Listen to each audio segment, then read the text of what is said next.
En Mateo 24, la semana pasada, nosotros hablamos de que en los últimos tiempos, a causa de la mentira que se levantaría en boca de los falsos ungidos y falsos cristos, que estos surgirían dentro de los últimos tiempos, Jesús les dijo a sus discípulos que tenían que hacer dos cosas. La semana pasada solo vimos una. La primera que Jesús les dijo es: mirad que nadie os engañe. Fue muy claro Jesucristo. Y él habla de que para no caer en el engaño que va a surgir, y esto es interesante, Jesús no dijo que se podía hacer algo en contra de la mentira, él nos dijo que lucháramos para que no hubiera mentira. No, la lucha es para no creerla y para ayudar a otros que no la crean o que dejen de creerla.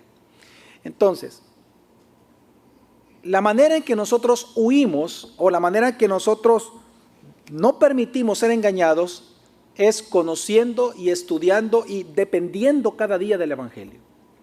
El Evangelio no solamente, recordemos, no es un evento. El Evangelio no es un mensaje pasado, es un mensaje presente. Todo el tiempo tenemos que estar expuestos al Evangelio, entenderlo, porque todos los días somos tentados. Así que el primer mandamiento que Jesús da para los últimos tiempos, por la cantidad de mentiras que se iba a levantar y el caos social que podría haber, y económico en algunos casos, mirad que nadie os engañe. Y esto es por medio del Evangelio: proclamar, aconsejar y enseñar. Pero hoy vamos a ver el segundo mandamiento que Jesús da en el mismo capítulo, que está al final. Y este mandamiento es: estén preparados. Estén preparados para la segunda venida de nuestro Señor Jesucristo. Dice Mateo 24:44 de la siguiente manera: por eso, también vosotros estad preparados, porque a la hora que no pensáis, vendrá el Hijo del Hombre. Por eso, es decir, por todo lo anterior, porque Él va a venir por segunda vez, porque nadie sabe el día y la hora. Ese es el contexto inmediato de este texto. Porque nadie sabe el día y la hora en que Jesús va a venir. Por eso, también vosotros estad preparados, porque a la hora que no pensáis, vendrá el Hijo del Hombre. Aquí en este versículo el mandamiento es bien claro, al igual que el primero. Así como es de claro: mirad que nadie os engañe, así de claro es: estad ¿qué? Preparados. Estad preparados. Esta frase, estad preparados, significa estén listos para actuar. Es una frase de combate, es una frase de estar atento, de estar avispado, como decimos en El Salvador. Estar preparados es la actitud y la conducta de estar listo. Que si Jesús viene hoy, este día domingo, pues estamos listos. Estamos listos para irnos con el Señor. Amén. En nuestra conciencia estamos listos para irnos para el Señor. Listos. Estamos satisfechos. Estamos contentos. Sabemos lo que hemos hecho. Sabemos que hay una recompensa esperando. Estamos tranquilos porque nuestra conciencia no nos recrimina que no hicimos lo que teníamos que haber hecho y que no hicimos lo que no teníamos que haber hecho. Pero ¿qué pasa con aquellos que están haciendo lo que no deben y no hacen lo que se les ordenó hacer? No están preparados. Y ese es el punto. Y a partir de este momento, de este texto, Jesús va a trabajar este mensaje, este mandamiento. El mandamiento es: estad preparados. Estén listos para irse. Estén listos para actuar. Porque ciertamente Él vendrá. Ahora, ¿cuál es la razón? Dice Él: estad preparados porque a la hora que no pensáis, vendrá ¿quién? ¿Qué dice el texto, hermanos? ¿Qué dice? El Hijo del Hombre. Y este es un título impresionante. Usted va a encontrar que Jesucristo ocupó varias veces este título, Hijo del Hombre. A la luz del mismo texto bíblico, nosotros vemos que esta frase o este título Jesús lo habló porque aparece por primera vez en Daniel, en el profeta Daniel, hablando de que él vio como a un hijo de hombre descendiendo ¿de dónde? Del cielo, y que venía ¿a qué? A salvar a su pueblo y a juzgar. Entonces, los judíos, ellos estaban esperando al Mesías y ellos identificaban a este Hijo del Hombre con el Mesías. Por eso es que cuando Jesús decía el Hijo del Hombre, En varias ocasiones también se molestaban con él porque se estaba haciendo ¿quién? Según ellos, Dios, pero él es Dios. Entonces, cuando Jesús ocupa aquí el título Hijo del Hombre, prácticamente Jesús está diciendo tres cosas acerca del mismo. Número uno, él está diciendo que él es el Dios Salvador profetizado por Daniel. Número dos, que él fraterniza con los hombres. Es decir, que él es Dios encarnado y que por lo tanto él nos entiende y que él viene a perdonarnos. Él viene a darnos consuelo. Pero en tercer lugar, él nos dice con esta frase que su misión es salvar, pero que también viene a juzgar a vivos y a muertos. Y ese es el sentido por el cual él ocupa esta frase, pidiendo que estemos preparados. Es decir, cuando él dice, por eso también, versículo 44, por eso, también vosotros estad preparados, porque a la hora que no pensáis vendrá el Hijo del Hombre. Jesús lo que está diciendo es que porque va a venir un juicio, porque yo vendré a juzgar, porque yo vendré por segunda vez y voy a venir a juzgar, prepárate. Estad preparados. Ahora, veamos el tiempo en el cual se encuentra el mandamiento. Estad preparados. ¿Está hablando de algo pasado? ¿Está en tiempo pasado? ¿Está en tiempo futuro? No, es un presente. Es decir, Jesús está ordenando un mandamiento que tiene que ser para todos los días. Estad ¿qué? Preparados. Y esta idea de estar preparados cada día, que cada día debemos de prepararnos porque Él vendrá, porque el Hijo del Hombre, porque el juez vendrá a juzgar a vivos y a muertos, es que Él viene a explicar a qué se refiere entonces con la frase estar preparados. Y precisamente la pregunta obviamente que surge, si a mí me dijeran estar preparados, es ¿cómo? O sea, ¿a qué se refiere estar preparados? Porque yo puedo entender una cosa y Jesús me pudiera estar diciendo otra. Entonces, para nosotros poder entender a la luz de Mateo 24, ¿a qué se refiere estar preparados? Jesús viene y habla tres parábolas de manera inmediata. Mateo describe tres parábolas que Jesús habló inmediatamente después de esto. Y las tres parábolas nos responden precisamente la pregunta, ¿a qué se refiere Jesús con estar preparados? Entonces Jesús ocupa tres parábolas para explicar este significado. Y las tres las vamos a ver rápidamente. Esta mañana no nos vamos a detener en los detalles de la parábola, sino que nos vamos a ir al mensaje central de la parábola. Porque el contexto de cual vienen estas parábolas es bien importante. Recordemos, son los últimos tiempos, los falsos maestros se han levantado, las mentiras son de alta calidad, son muy fuertes, son muy creíbles. Además de eso hay terremotos, guerras, rumores de guerras, pestilencias, enfermedades. En ese contexto, mirad que nadie. Y número dos, estad ¿qué? Preparados. Así que, ¿qué es estar preparados en ese tipo de tiempo? Que son ahora los últimos tiempos. Bueno, tres parábolas. La primera parábola es la parábola del siervo fiel e infiel. Dice así, Mateo 24, del 45 al 51. ¿Quién es pues el siervo fiel y prudente, a quien su señor puso sobre los de su casa, para que les diera la comida a su tiempo? Dichoso aquel siervo, a quien cuando su señor venga, lo encuentre haciendo así. De cierto os digo, que lo pondrá sobre todos sus bienes. Pero si aquel siervo es malo, y dice en su corazón, mi señor tardará, y empieza a golpear a sus consiervos, y come, y bebe con los que se emborrachan, vendrá el señor de aquel siervo el día que no lo espera, y a una hora que no sabe, y lo azotará severamente, y le asignará un lugar con los hipócritas. Allí será el llanto y el crujir de dientes. Esta parábola que marca las otras dos, de hecho, vamos a dedicar más tiempo a explicar esta parábola que las otras dos, aunque la tercera es la más larga, porque el mensaje de esta marca el mensaje y la idea de las otras dos. Esta parábola Jesús comienza con una pregunta retórica bien interesante. Él dice, ¿quién es pues el siervo fiel y prudente, a quien su señor puso sobre los de su casa, para que les diera la comida a su tiempo? Esta pregunta no es para ser respondida así. No es que Jesús esté preguntando, hey hermanos, ¿quién? ¿Quién aquí es el siervo fiel y prudente? Yo Señor, yo. No es una pregunta, es una pregunta retórica. Es una pregunta de evaluación. de autoexaminarnos. Es una pregunta que, en la forma en que está escrita en el idioma original, es una pregunta reflexiva que manda a la reflexión. Él está preguntando, ¿quién es pues el siervo fiel? ¿Quién? En otras palabras, lo que voy a decir te va a servir para que tú te examines si tú eres un siervo fiel o no eres un siervo fiel. ¿Me doy a entender, mi familia? Es una pregunta retórica que solo tú en tu corazón genuinamente te la puedes responder.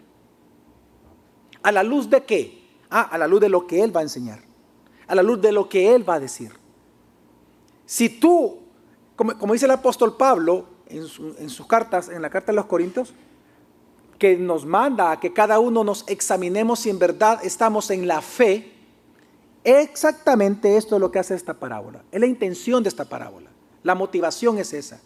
Lo que quiere Jesús es que recordemos, vamos a hacer una pregunta de examen, a ver si prestaron atención el domingo pasado. ¿A quiénes Jesús estaba respondiendo todo esto? ¿A quiénes Jesús le estaba hablando todo este tiempo? Exactamente a los discípulos, que le preguntaron cuándo van a hacer estas cosas, cuáles son las señales de tu venida y cuándo tú regresarás. Es a discípulos. Entonces Jesús viene ahora a los mismos discípulos a enseñarles a que se evalúen si en verdad ellos son discípulos. Así que la parábola es bien fuerte en ese sentido. Entonces, Él comienza diciendo, ¿quién es pues el siervo? En otras palabras, Él nos manda a evaluarnos a nosotros mismos si en verdad somos siervos fieles o siervos infieles. Fieles, prudentes o malos y negligentes. Ahora, es interesante que la palabra fiel significa confiable. Es decir, una de las cosas que marca el testimonio de alguien que es verdadero discípulo de Cristo es que es confiable. ¿Pero confiable en qué sentido? Confiable en que si se le da una tarea, se sabe que él va a ¿qué? A terminarla, a hacerla, a concluirla, a llegar hasta el final de sus días haciendo eso. Confiable. Piense usted que fue como que fuera el dueño de una empresa. Usted va a querer tener o delegarle las mayores responsabilidades a sus empleados. ¿Cuáles? Los fieles, los confiables. Si no es confiable, usted no le va a entregar grandes responsabilidades. Entonces, lo primero que Jesús dice es, ¿quién es pues el siervo fiel, es decir, confiable? Y número 2, prudente. Ya esta palabra es importante que usted incluso la pueda apuntar porque es diferente en español para nosotros lo que significa realmente en griego. La palabra prudente demuestra el sentido justo en los asuntos prácticos de la vida diaria. En la Biblia, la persona prudente no es el que evita un problema, sino que el prudente es aquel que en sus decisiones diarias demuestra que es sabio y que es justo. Demuestra con sus acciones que él es hijo, que él es discípulo.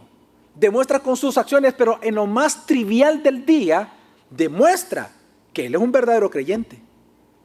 Por ejemplo, va caminando y hay una persona mayor de edad que necesita caminar, trasladar, si no puede, le ayuda. Va en el bus y ve que hay personas mayores que ellos que van de pie, se levanta y les cede del puesto. ¿Por qué lo hace? Porque es creyente. Porque le gustan las obras justas. Lo sobornan y dicen, no, y aunque puede ganar millones con eso, no, yo no puedo trabajar así. Cuando nadie lo ve en cada circunstancia, es decir, en las cosas más triviales de la vida, la prudencia se demuestra bíblica en las cosas más triviales del día a día. Es decir, Jesús está yendo a lo más común del día a día en esta parábola. Así que Él dice, una vez más, ¿quién pues es este siervo, este esclavo fiel, es decir, confiable y prudente, es decir, que es justo, que es sabio, que actúa según la palabra del Señor en los asuntos prácticos de la vida diaria? Dice, que el Señor puso sobre los de su casa. Y aquí esta palabra también es importante entenderla, porque casa aquí no es la casa de habitación en la parábola, no es la casa de habitación del Señor que manda al siervo. Recordémonos una más el tiempo en los tiempos de Jesús. Si un señor tenía esclavos, los esclavos trabajaban en la casa de su señor durante el día. Pero cuando Él dice, ¿quién pues es el siervo fiel, el esclavo fiel y prudente, a quien su señor puso sobre los de su casa para que le diera comida a su tiempo? No vaya a pensar que está hablando que el Señor mandó al esclavo, como pudiera haber sido así, a servir los alimentos a su familia, a donde él reside, donde él habita. No, sino que aquí la palabra, el vocablo casa, aquí en griego, es casa de servidumbre. ¿Casa de qué? ¿Se acuerdan ustedes cuando Dios avisa a través de Moisés la liberación de la opresión egipcia? ¿Cómo él dice? He aquí que yo os los libraré de casa de qué? De servidumbre. Es la casa de los esclavos. Y aquí toma un sentido importante la parábola. ¿Sabe qué está diciendo Jesús? Este esclavo, él dice, ¿quién es el siervo fiel y prudente? Al cual su señor le envió a la casa de los esclavos. A donde viven los esclavos, no el señor de la casa, el dueño de ellos, no. Lo mandó a la casa de los esclavos, donde habitan los esclavos. Y lo mandó para algo, para hacer algo con los demás consiervos de él. ¿Darles de qué? De comer.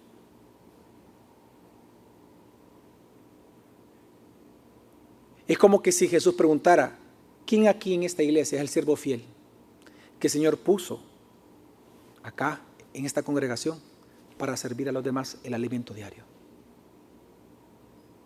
¿Entienden ustedes, hermanos? Porque en la parábola se va a enfocar en lo que el siervo tiene que hacer, no con su Señor ni con los hijos del Señor, sino que, ¿con quiénes? Con los esclavos, con sus consiervos. Y eso va a demostrar si él es creyente o no es creyente, si es discípulo o no es discípulo de Cristo. Entonces, viene y dice, dichoso aquel siervo cuando su Señor venga, lo encuentre haciendo así. ¿Haciendo el qué, hermanos? ¿Qué dice la parábola? ¿Haciendo qué? ¿Dándole qué? ¿De comer a quiénes? A sus consiervos. Ok. Luego dice, 48, pero si aquel siervo es malo y dice en su corazón, mi Señor ¿qué? Tardará. Y empieza a ¿qué? A golpear a los consiervos y ¿qué más? Y come y bebe con los que se emborracha. Vendrá el Señor, ¿por qué vendrá? La parábola no cuestiona la segunda venida. Además, está advirtiendo que va a venir. Vendrá el Señor de aquel siervo el día que no le espera y a una hora que no sabe, y lo azotará severamente y le asignará un lugar con los hipócritas. El siervo bueno en la parábola es aquel que cumple su función por el cual su Señor lo puso en la casa de servidumbre, es decir, dar alimento a tiempo a sus consiervos, a sus hermanos, a sus consiervos. Y el siervo malo en la parábola es aquel que, diciendo, no, mi Señor va a tardar, por lo tanto su vida ya no es prudente. Es decir, su vida ya no es practicando obras justas en el trabajo, ya no es practicando obras justas cuando nadie lo ve, ya no practica obras justas cuando está con las amigas o con los amigos, ya no practica obras justas en la sexualidad, ya no practica obras justas en los negocios. ¿Por qué? Porque piensa que el Señor va a tardar. Entonces hace lo que quiere. Y entonces comienza a tomar decisiones en la vida diaria que representan grandes ganancias, según él, al futuro, cuando, ¿quién quita que hoy venga el Señor? Entonces viene el siervo malo y él dice, mi Señor va a tardar, por lo cual comienza a vivir de manera injusta. Y es en sus decisiones diarias, una vez más, hermanos, es en las decisiones diarias, aún en las cosas más triviales, que se ve si esa persona es prudente o no.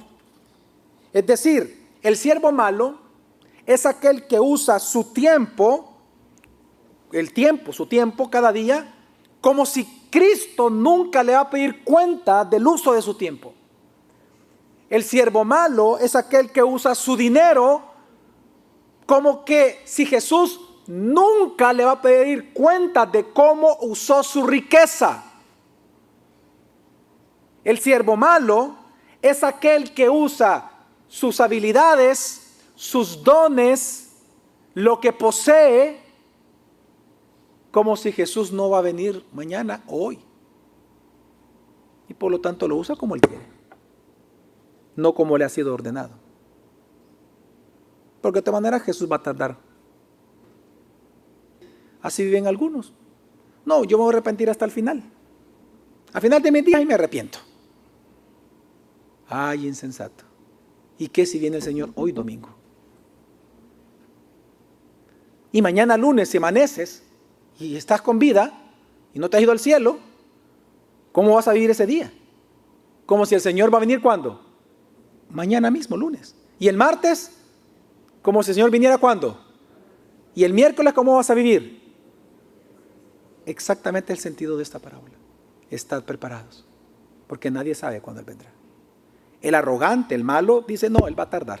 Usa su dinero solo dando lo que debe, porque me manda a irle a dar algo y tengo que darlo. Pero no hay propósito en el reino. No es para expandir el reino, no es para que gane el reino. Que sea el sentido de la tercera parábola. Ya vamos a llegar a eso. Pero el punto es entonces que el siervo malo es el que vive de manera libertaria, asumiendo o pensando que el Señor va a tardar su regreso. Y ahora, ¿y cómo le llama Jesús entonces a ellos? ¿Cómo le llama? Hipócritas. La palabra hipócrita significa en sí mismo actor. En griego la palabra hipócrita es exactamente la palabra actuación, actor, aquel que usa una máscara y que representa un papel, es decir, que tiene, digamos, como una doble personalidad, una pública y una privada. Es una cosa, como decimos aquí en Salvador, ¿cómo es? Candil de la ¿qué? De la calle y ¿qué? Ah, ok, ese es un hipócrita. Pero, los evangelios se tienen que interpretar a la luz de los otros evangelios. En este texto, Lucas 12:46, en el pasaje paralelo a esta historia, él en lugar de poner hipócritas, ocupa la palabra infiel. En otras palabras, ¿quién es el hipócrita aquí que está mencionando Jesucristo? Hipócrita es aquel que no le gustan las cosas santas. No le gusta lo santo, lo sagrado, no le interesa. Ni considera ni siquiera la ley de Dios para su vida, sino que justifica sus actos diarios todo el tiempo. Mi amor, ¿y por qué tú nunca estás con nosotros en la casa, solo trabajando pasás? ¿Y quién puede hartar en esta casa, pues? ¿Acaso no tengo que traer alimento aquí? Ok, detengamos por un momento. Un hombre que justifica no pasar tiempo con su familia por el trabajo, ahí hay un problema. Es un hombre insensato que no está considerando la ley de Dios. Es igual a aquel que es workaholic, ¿verdad? Que es adicto al trabajo y por eso dice que no tiene tiempo para servir al Señor. O que no tiene tiempo para discipularse en su iglesia porque tiene que hacer tanto que hacer en su trabajo. ¿Sabe por qué la gente es así? Porque piensa que Jesús no va a venir ¿qué? Pronto. Ellos piensan que Jesús va a ¿qué? A tardar. Ya entendió el sentido de la parábola.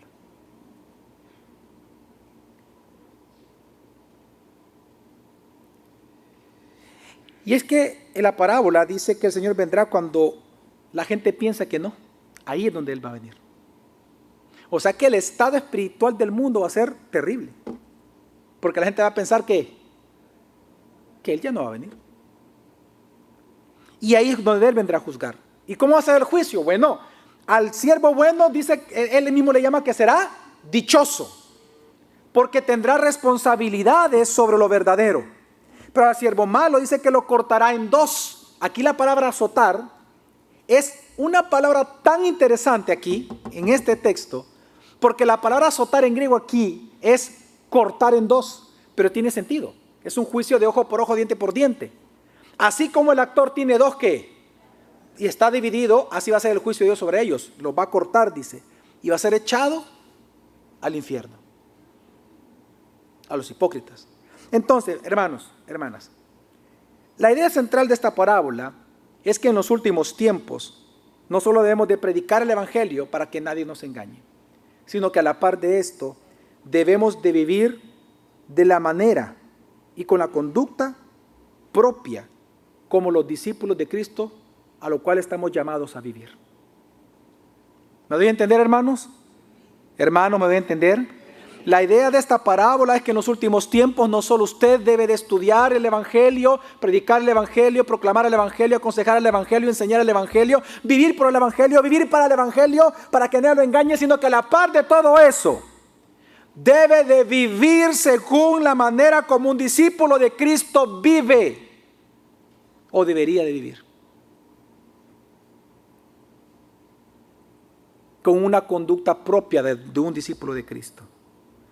Y es que en esta parábola veamos una cosa bien importante. La buena disposición o conducta del esclavo de Cristo, fíjese que no consiste en esperar al amo y mientras lo espera, estar viendo en la ventana. No, la actitud del buen esclavo de Cristo es que, asumiendo que su Señor va a tardar, aún asumiendo eso, Él trabaja diligentemente en lo que Dios le encomendó, usando los dones que Dios nos dio, el tiempo que Dios nos dio, las herramientas que Él nos dio, el dinero que Él nos dio, los bienes materiales que Él nos dio, el tiempo, el cuerpo que nos dio, etcétera, el conocimiento que Él nos ha dado, todo para el reino.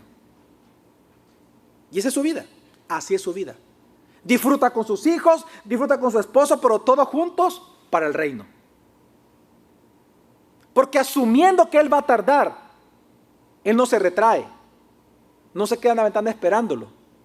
Ay, yo soy un buen discípulo de Cristo, ay Señor, ven pronto, Señor Jesús. No, sino que trabaja y sirve como que si hoy mismo ¿qué? Vendrá. Y Él quiere estar preparado para no tener nada de qué, avergonzarse si Él viene hoy.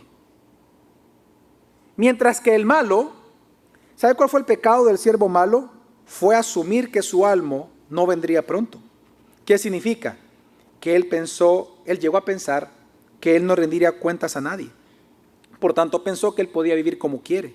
Mas, sin embargo, cuando menos lo esperaba, su Señor volvió y lo partió en dos. Él pensaba que no iba a rendir cuentas. Hoy, cada día. Y es lo que sucede, hermanos, hoy en día también. Miren, lamentablemente algunos asumen que Jesús no vendrá o que vendrá más tarde. Y por vivir así, pensando que su regreso va a ser muy tardado, no temen vivir desordenadamente hoy. Porque, ¿saben por qué es esto? Porque no ven un juicio inminente. Veamos cómo comenzó Jesús. Que el Hijo del Hombre vendrá. ¿Quién va a venir? El que va a juzgar. Pero entonces, aquel que no asume que Jesús vendrá hoy, él no tiene temor al juicio. Pero si tú vas a asumir que Él vendrá cada día, aunque no venga, pero vas a asumir cada día que ese día pueda venir, tú vas a temer a ese juicio. No sé si me voy a entender. Entonces, en la parábola, Jesús lo que está hablando es que, y al igual hoy en día, muchas personas al trasladar o pensar que Jesús va a tardar, por lo tanto el juicio va a tardar, viven sin temor a Dios.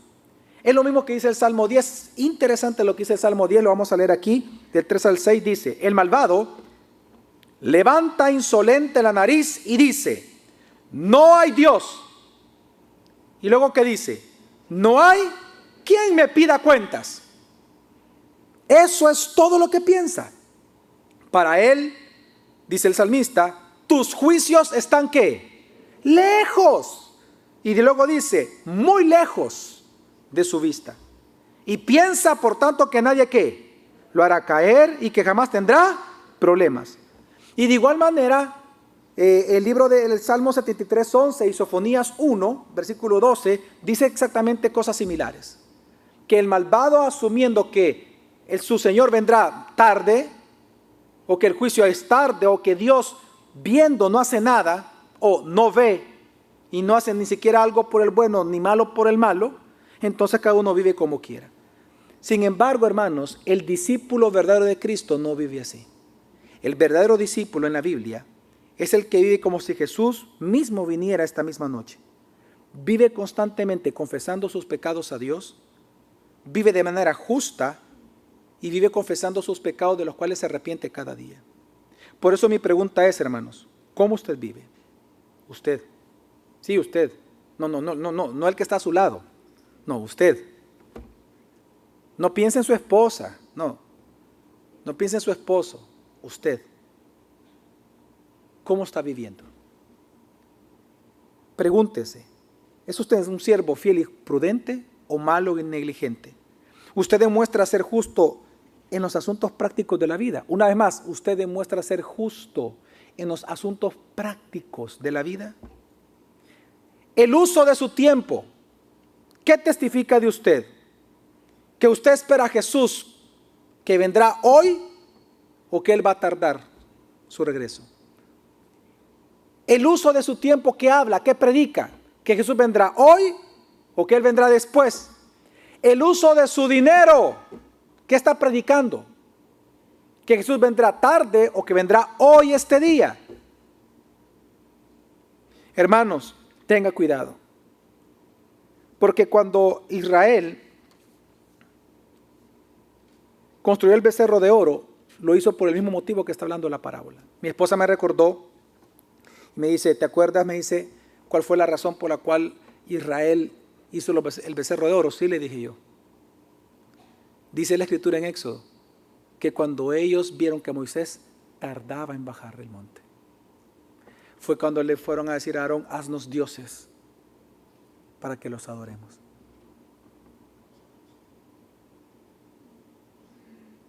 Si usted sigue pensando y viviendo cada día como que Jesús va a tardar un día más, usted mismo va a fabricar ídolos, los cuales lo van a terminar dominando a usted.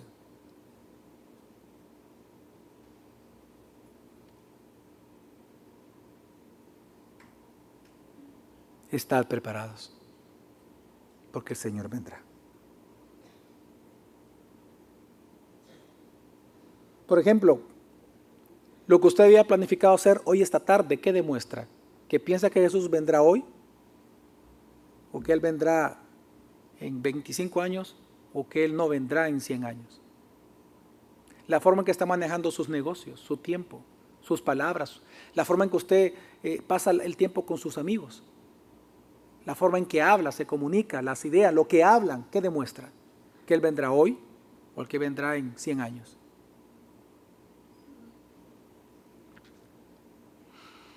Así que el mensaje, hermanos, es muy claro. No importa cuándo venga el Señor, Él vendrá. Por tanto, vive justamente, piadosamente, haciendo lo que debes hacer como discípulo de Cristo, asumiendo que Jesús hoy mismo puede venir. Amén, hermanos. Ok, y en ese sentido, las otras dos parábolas se interpretan, porque Jesús viene hablando. Y hoy va a dar una segunda parábola, y usted se va a dar cuenta, usted mismo lo va a identificar, que está hablando del mismo tema. Vamos a leer la segunda parábola, que es la de las 10 vírgenes. Dice así. Entonces el reino de los cielos será semejante a 10 vírgenes que, tomando sus lámparas, salieron a recibir al novio, y 5 de ellas eran insensatas y 5 prudentes.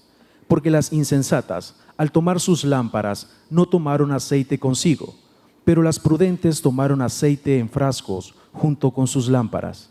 Al tardarse el novio, a todas les dio sueño y se durmieron. Pero a medianoche se oyó un clamor: aquí está el novio, salid a recibirlo. Entonces todas aquellas vírgenes se levantaron y arreglaron sus lámparas. Y las insensatas dijeron a las prudentes: dadnos de vuestro aceite, porque las nuestras se apagan. Pero las prudentes respondieron, diciendo: no sea que no haya suficiente para nosotras y para vosotras. Id más bien a los que venden y comprad para vosotras. Y mientras ellas iban a comprar, vino el novio, y las que estaban preparadas entraron con él al banquete de bodas, y se cerró la puerta. Después vinieron también las otras vírgenes, diciendo: Señor, Señor, ábrenos. Pero respondiendo él dijo: en verdad os digo que no os conozco. Velad pues, porque no sabéis ni el día ni la hora. Velad pues, porque no sabéis. La idea central, hermanos, si se da cuenta, aunque con detalles diferentes, y aunque Jesús mismo, como lo vamos a ver, invierte el orden en la misma parábola de la enseñanza, la idea central es similar. Mientras esperaban la llegada del novio, las damas de honor, porque aquí las vírgenes se refiere a damas de honor de la novia, las damas de honor tenían que haberse preparado asumiendo que el novio podía tardar. Aquí es al revés el elemento. Que el novio podía, ¿qué? Ellas tenían que haber previsto eso. No, pronto, ya viene. Él dijo que en 2 horas. Entonces no provisionaron, porque son insensatas. Mientras que las justas dijeron: no, tomemos aceite porque puede ser que él tarde. ¿Por qué? Porque querían ser damas de honor. Querían estar celebrando con el novio. Querían estar con él en la boda. Aprovisionaron. Hicieron lo que tenían que hacer y más allá de lo que tenían que hacer. Ahora, entonces, la idea central es similar. Porque, fíjense bien, el problema de las 5 vírgenes insensatas, hermanos, no fue que ellas se durmieron. ¿Cuántas se durmieron? Todas. Aquí la parábola no se fija en ese punto, más que en el sentido de que el punto de la parábola, cuando usted escucha la palabra velad, no lo interprete como no se duerma, porque las 10 se durmieron. Ese no es el sentido de la palabra velad, acá. Porque las 10 se durmieron. Es más, el problema de la parábola no está en el dormir. El problema está en no haber ¿qué? Provisionado. No hicieron lo que tenían que haber hecho. Porque las lámparas son unas lámparas tipo de terracota, en donde solo había una mecha y ya estaba el aceite, y que mientras estaba mojando la mecha no se consume, sino que está alumbrando, porque está absorbiendo el aceite. Pero son lámparas tan pequeñas que usted tiene que andar un jarrito con aceite. Entonces el problema con las 5 insensatas es que no tomaron el jarrito, solo tomaron la lámpara. El problema de las 5 insensatas no fue que se durmieron, sino que no aprovisionaron, no fueron precavidas. ¿Y por qué no fueron precavidas? Porque eran insensatas. Y aquí la palabra insensata es impresionante. La palabra insensata significa locas, tontas, sin sabiduría. Lo que dice la carta de Pedro a las mujeres, ¿verdad? Que no sea vuestro atavío el exterior, sino que el interior del corazón. En ese vístete mejor. Ese preocúpate. Es lo mismo que está diciendo la parábola. Entonces, sus decisiones diarias de estas mujeres demostraban que ellas estaban no aprovisionando para la vida. Mientras que las sensatas, las 5 sensatas, por sus decisiones demostraron que sí estaban aprovisionando para la vida. Ahora, recuerden lo que Jesús dijo. Jesús dijo, no os hagáis tesoros en la tierra, sino haceros tesoros ¿dónde? Aprovisionen. Parábola. Aprovisionen. No hagan tesoros en la tierra. No te basta lo que tienes, hombre. No aprovisiones en la tierra. ¿Aprovisiona dónde? En el cielo. Donde el orín, la polilla, ¿qué? No corroen. Pero ¿cómo se aprovisiona en el cielo, hermanos? De 2 maneras. Jesús lo dijo claramente. Obrando justamente con los demás creyentes y ocupando los bienes materiales, el dinero de uno para la obra de Dios. Porque cuando Jesús dijo eso, lo dijo en el contexto de que, porque no es posible que una persona ame al mismo tiempo a 2 ¿qué? El contexto de esa frase está dentro del uso directamente del dinero. De cómo tú usas tu dinero abiertamente para el reino de Dios. Miren, historias de esas a mí me impresionan. O sea, por ejemplo, hace poco me contaron estaba leyendo de un hombre muy acaudalado, creo que en Europa, en donde él decidió, en fundación de él, vivir nada más con el 10% de lo que él ingresaba y el 90% lo ocupa precisamente para las obras del Evangelio.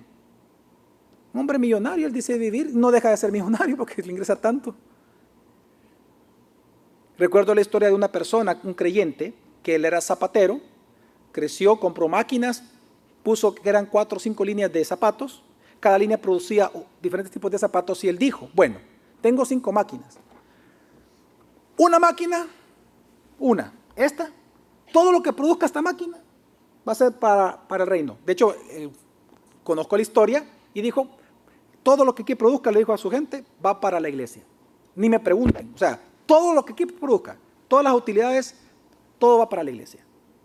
Para que se predique el evangelio, etcétera, etcétera. Va. Y no resulta que al tiempo, pues, era la máquina que más producía ese modelo, pues. Impresionante. Y hasta el día de ahora él mantiene la promesa. Es como que si una tienda suya, o como si algo, no, esto es del Señor. Que produzca para el Señor. Mira, hermano, lo que está diciendo Jesús aquí es bien fuerte. El uso de tu dinero, el uso de tu tiempo, el uso de tus palabras, la forma en que te relacionas con tus amigos, ¿qué testifican? ¿Que eres sensato o que eres insensato? ¿Que eres un gran desordenado o un ordenado? ¿Que vives la vida locamente o sabiamente para tu Señor? ¿Que estás acumulando en la tierra como nadie, pero nada en el cielo? ¿O que estás acumulando en el cielo, aunque no tengas nada en la tierra? ¿Qué está demostrando la manera que tú vives? Amén. Amén. Tu sexualidad. Cuando estás con tu novio, con tu novia, ¿qué demuestra? Y es que el sentido, una vez más, del mensaje es el mismo. Velad, está preparado. Es decir, hagan lo que tienen que hacer como discípulos. Es decir, vivan como verdaderos discípulos de Cristo en obediencia a Él. Como si Jesús va a venir hoy. Aunque ya saben que Él va a tardar. Porque en las parábolas, en las 3, Él dice que Él va a tardar. Y por último, la última parábola solo vamos a leer y el mensaje es bien claro a la luz de los otros dos. Es la parábola de los talentos, hay mucho detalle, no vamos a hablar de los detalles, vamos a irnos a la idea central de la parábola, directamente. Mateo 25, del 14 al 30, un texto largo, lo vamos a leer, dice así. Porque el reino de los cielos es como un hombre que al emprender un viaje llamó a sus siervos y les encomendó sus bienes. Y a uno le dio 5 talentos, a otro 2 y a otro 1, a cada uno conforme a su capacidad, y se fue de viaje. El que había recibido los 5 talentos enseguida fue y negoció con ellos, y ganó otros 5 talentos. Asimismo, el que había recibido los 2 talentos ganó otros 2, pero el que había recibido 1 fue y cavó en la tierra, y escondió el dinero de su señor. Después de mucho tiempo, vino el señor de aquellos siervos, y arregló cuentas con ellos. ¿Y arregló qué? Es que vamos a rendir cuentas aún de todo lo que Dios nos ha dado. Antes de continuar leyendo, para entender rápido el mensaje. La palabra talento aquí es dinero. Interesante que Jesús va a hablar ahora de una parábola usando el dinero. Se lo digo porque para nosotros en español la palabra talento puedes pensar que son habilidades humanas. No, el talento era una moneda. De hecho, el talento no es como un dracma, no es como un centavo, no. Un talento era prácticamente una fortuna. O sea que el que recibió 10, incluso hay algunos, cuando hacen la conversión, yo creo que es exagerado, pero hay algunos comentaristas serios que dicen que los 5 talentos representan a varios millones de dólares al día de hoy. O sea, Jesús en la parábola puso algo grandísimo. Es decir, no es que alguien te va a dar 100 pesos, no. Jesús pone la parábola de un hombre que te entrega 1 millón a ti. Por eso la parábola es bien importante. Con 1 millón, ¿usted qué va a hacer? Ese es el punto. 5 millones, ¿usted qué va a hacer? ¿Lo va a esconder? ¿O lo va a poner a trabajar? Ese es el punto de la parábola. ¿Qué va a hacer el verdadero discípulo? Entonces, ese es el sentido. Entonces, viene el Señor y pide cuentas. Entonces, sigue. Y llegando el que había recibido los 5 talentos, trajo otros 5 talentos, diciendo: Señor, me entregaste 5 talentos, mira, he ganado otros 5 talentos. Su señor le dijo: bien, siervo bueno y fiel, en lo poco fuiste fiel, sobre mucho te pondré, entra en el gozo de tu señor. Llegando también el de los 2 talentos, dijo: Señor, me entregaste 2 talentos, mira, he ganado otros 2 talentos. Su señor le dijo: bien, siervo bueno y fiel, en lo poco fuiste fiel, sobre mucho te pondré, entra en el gozo de tu señor. Pero llegando también el que había recibido 1 talento, dijo: Señor, yo sabía que eres un hombre duro y que ciegas donde no sembraste y recoges donde no esparciste. Y tuve miedo y fui y escondí tu talento en la tierra. Mira, aquí tienes lo que es tuyo. Pero su señor respondió y le dijo: siervo malo y perezoso, sabías que ciego donde no sembré y que recojo donde no esparcí. Debías entonces haber puesto mi dinero en el banco y al llegar yo hubiera recibido mi dinero con intereses. Por tanto, quitadle el talento y dádselo al que tiene los 10 talentos, porque todo el que tiene, más se le dará y tendrá en abundancia, pero al que no tiene, aún lo que tiene se le quitará. Y al siervo inútil, echadlo en las tinieblas de afuera, allí será el llanto y el crujir de dientes. Aquí al siervo ya no le llama hipócrita, sino que le llama ¿cómo? ¿Siervo qué? Al malo, ¿cómo le llama? inútil que no produce nada.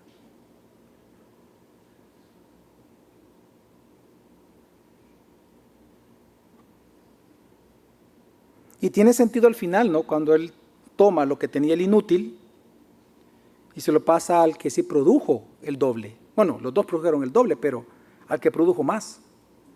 Si usted fuera el dueño de una empresa o de 2, 3 empresas, usted no dejaría en manos sus empresas de personas que son inútiles. Al que le produce más, a eso usted le va a dar ¿qué? Más. Porque usted quiere tener más. Usted no se sacia. Usted quiere tener más. Entonces usted va a poner a alguien bueno. Así es Dios en el reino.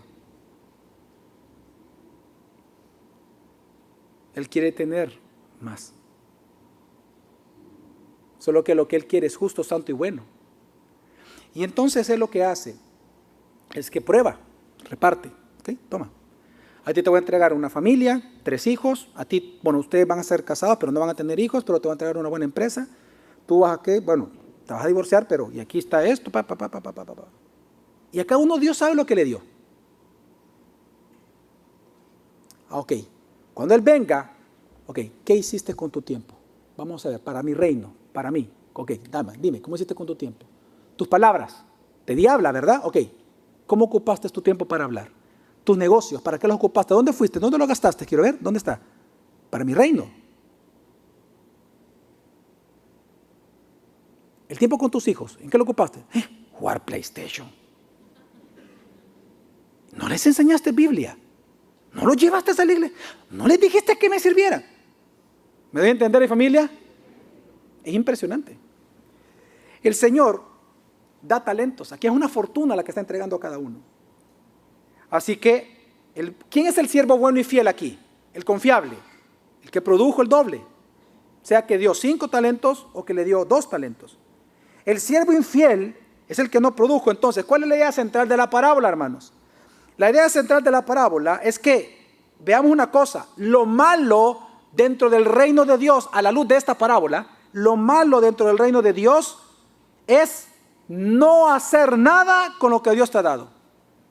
La maldad del malo fue porque no trabajó. Él no usó el talento, no produjo más para el reino de Dios. Hermano, mire, lo malo no fue perder el talento, porque él lo guardó. Lo malo fue que no lo puso a producir, no lo usó para el reino. Su tiempo, una vez más, su dinero, su familia, su sexualidad, su cuerpo, sus títulos, su mente, sus contactos, su empresa, su salario, sus hijos.